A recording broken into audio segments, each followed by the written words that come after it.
imagine yourself winning $1 million. What would you like to do with the money?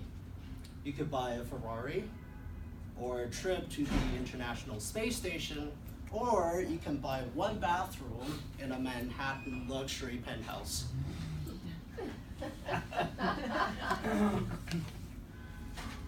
Now imagine that all that stand between you and the $1 million is one single question.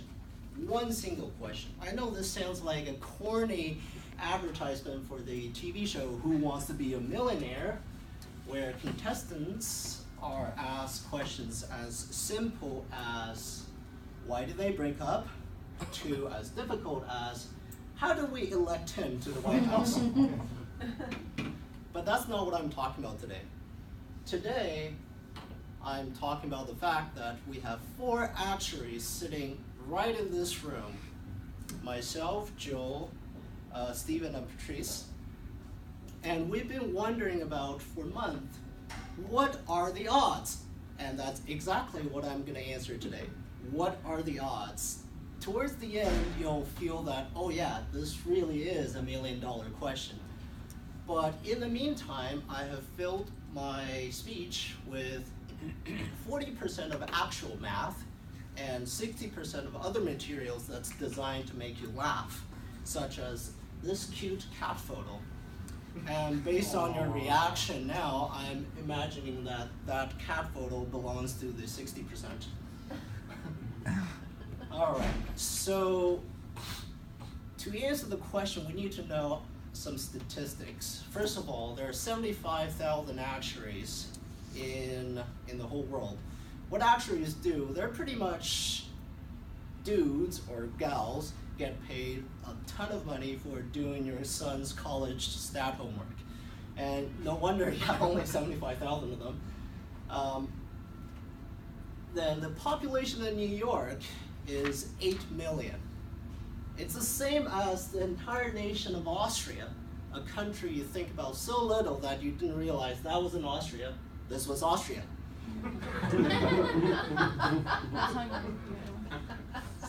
So we go out to the street, ask random people, how many are you in actuary? How many people are there in actuary? We're gonna find that, yeah, there are only 2,000 actuaries sitting in New York.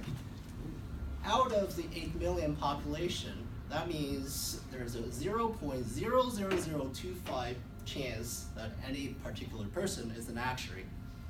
So if you're gonna find an actuary by doing this, you're gonna ask 4,000 people on average. Now, best of luck with that, because 90% of the people will assume that you're trying to sell them something, you're homeless, or you're so disenchanted with Jennifer Lawrence's movie Passenger that you're practically giving out the tickets for free. Oh my God. So the answer to this question is this giant and ugly looking formula. This is also the formula why Americans hate math. I mean, just look at it. There are 3 exclamation marks in it. So how could you not exclaim when you see this? So when children look at that, they exclaim to their parents. When parents look at that, they exclaim to the politicians and stop donating to them. When the politicians hear that, they cut the teachers' fundings. And when the teachers found that out, they yell at the students. And now the circle of yelling is complete. So, if you punch this number into a calculator, that's the number you're gonna get. So many zeros that it'll move all the way beyond the screen of the calculator. But I'll save you the trouble, and the number is 1 in 9 million. If you look at the odds of winning a lottery, it's 1 in 14 million. Oh, sorry, it's 1 in 9 billion is the odds of that, is the answer of that formula. So practically, the odds of having 4 actuaries,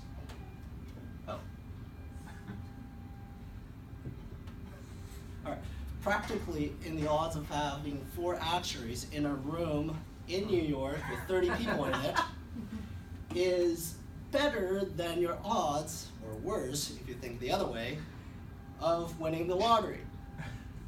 So now that fully explains why I call this question the $1 million question, and we can all finally put our hearts at peace.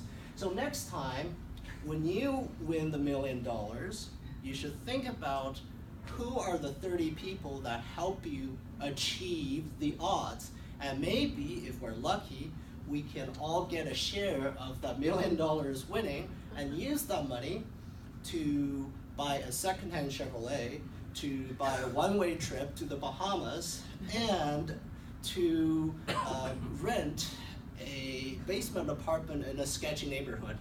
Thank you very much, ladies and gentlemen.